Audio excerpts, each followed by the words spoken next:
to another edition of Thunderdome! Welcome to WatchMojo. And today we're mapping out the post-apocalyptic timeline for the Mad Max film series. Naturally, there will be spoilers speeding ahead, so consider this your warning.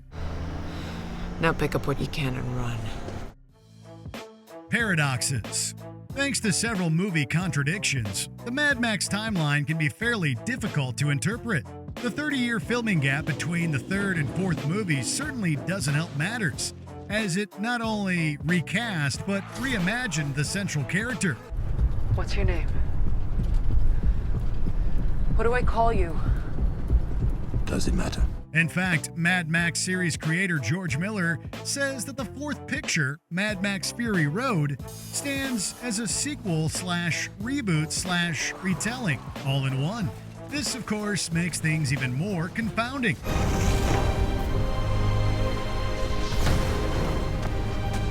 However, looking at each film's juncture in the story's post-apocalyptic world, and regarding official resources such as the Mad Max Fury Road prequel comic, a general roadmap can be made. Ladies and gentlemen, start your engines! Mad Max, the mid-1980s. Now, if you're lucky, you can hack through your ankle in 5 minutes. Released in 1979, the franchise's premiere outing opens with a caption reading, "A few years from now." We also get a shot of graffiti on a road sign dated December 1984. With that, we can conclusively say the events of Mad Max take place smack dab in the middle of the 1980s.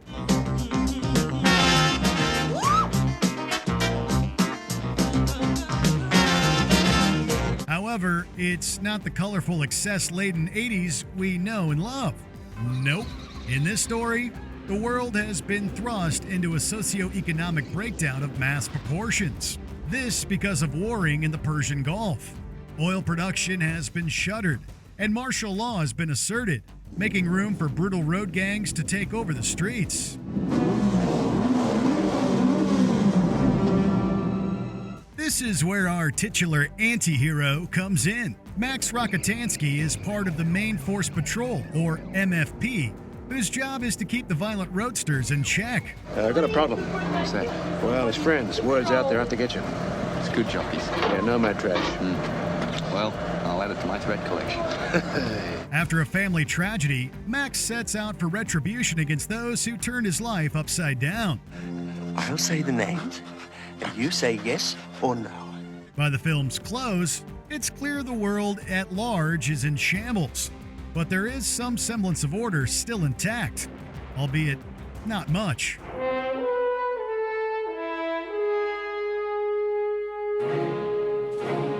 Mad Max 2, The Road Warrior, the latter 1980s. I'm the best chance you've got. It is said that Mad Max 2, The Road Warrior takes place around 3 years after the end of the first installment, clearly placing it in the late 80s. Somewhat confusingly, however, the events in The Road Warrior originally preceded the devastating global nuclear war in the timeline.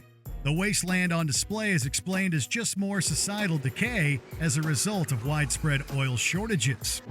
The thundering machine sputtered and stopped. The Mad Max Fury Road prequel comic altered this, though, making it known that nuclear winter took place between the first and second movies. It's all over! Let's go! Regardless of the retcon, the world is still in rough shape, and our hero can be found traveling around searching for gasoline. We see Max join up with a peaceful group, all while Lord Humongous rules over a crew of who pilfers gas. Mad Max 2 serves as a great setup for the even more dire future on the way, one where merciless warlords seek control by any means necessary. I promise you, nobody gets out of here alive. Mad Max Beyond Thunderdome, the early 2000s. Who are you? Who's the waiting ones? Waiting for what? waiting for you. Through some on-screen clues, we can decipher that the events in Mad Max Beyond Thunderdome take place at the start of the third millennium. Now when men get to fighting, it happens here. And it finishes here. 2 men enter, 1 man leaves. You see, when the Lost Tribe take Max in, they tell the story of how an airplane captain sought a new civilization after the world fell, and a date can be seen showing what appears to be the year 1999. And with that pilot, Captain Walker, having been gone for a few years, it places the timeline in the early 2000s. It's also made evident that the nuclear apocalypse has already taken place, and the wasteland has grown more barren. But then this happened. This pocky-eclipse happened, and it's all finished. It just isn't there anymore. And while tyrannical leaders still wield their power and hold archaic battles, we do see attempts to rebuild society. Heck, the movie ends on a surprisingly hopeful note with the group looking to build a new civilization. Still in awe. Every night we does the tell, so that we remember who we was and where we came from. But most of all, we remembers the man who finded us. It should be noted that the dates referenced in the film conflict with the Mad Max Fury Road prequel comic, especially as it relates to when the nuclear war took place. Things will get even more murky with the timeline when the 4th film in the franchise arrives decades later, which brings us to Mad Max Fury Road, roughly the year 2050. Oh, what a day! What a lovely day! It's fairly certain that Fury Road transpires well after the events of Beyond Thunderdome. However, there are a few things that don't quite add up in the timeline. One issue is Max's age. Lay alone, Dad.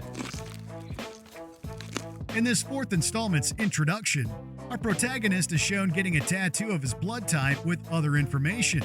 The tattoo actually has the days since the fall marked. It states that it has been 12,045 days, which equals out to 33 years.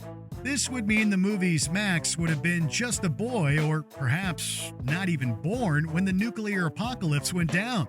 At least that way, we might be able to... together. Come across some kind of redemption. One explanation could be that Max in Fury Road is not the same Max as the previous films. Another contradiction is the fact that the flashbacks in Fury Road show Max appearing to have had a little girl, while the first film shows he had a son.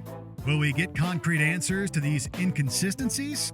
Likely not, so it's probably best to simply accept Mad Max as a mythical character.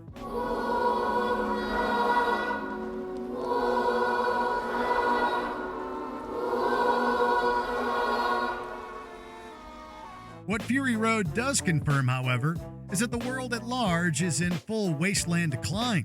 Do you think there's still somebody out there? Sending shows? Who knows? Those are the plains of silence. All remnants of plant life are gone, and the totalitarian Immortan Joe has enslaved numerous survivors, all desperate for water. Perhaps most importantly, though, Mad Max Fury Road introduces us to a powerful new figure in the mythos. Remember me? Before we continue, be sure to subscribe to our channel and ring the bell to get notified about our latest videos. You have the option to be notified for occasional videos or all of them. If you're on your phone, make sure you go into your settings and switch on notifications. Furiosa, a Mad Max Saga, roughly the year 2030 and prior. The question is, do you have it in you to make it epic? The next film in the Mad Max franchise will do something that has yet to be done in the series. Go back in time. Yep, Anya Taylor-Joy takes over the role of Imperator Furiosa from Charlize Theron in the last movie, as we learn the character's origin story. With extended plot details being held close to the chest by the folks at Warner Brothers, it's not known exactly what periods will be covered in the film. From the trailers, however, it's evident that this feature will span many years. Furiosa! We've come too far. Given the 20-year age difference between Theron and Taylor-Joy, it's a safe bet to assume Anya's parts of the film take place around 2 decades before Fury Road. Whether things go back prior to the events of Beyond Thunderdome remains to be seen.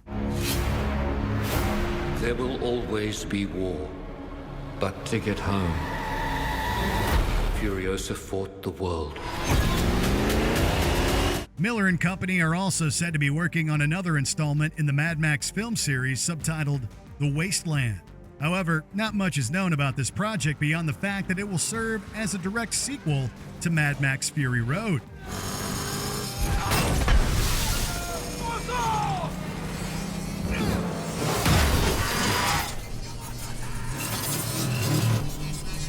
Are you excited to see where the Mad Max timeline takes us next? What film in the franchise got your motor running? Rev up in the comments.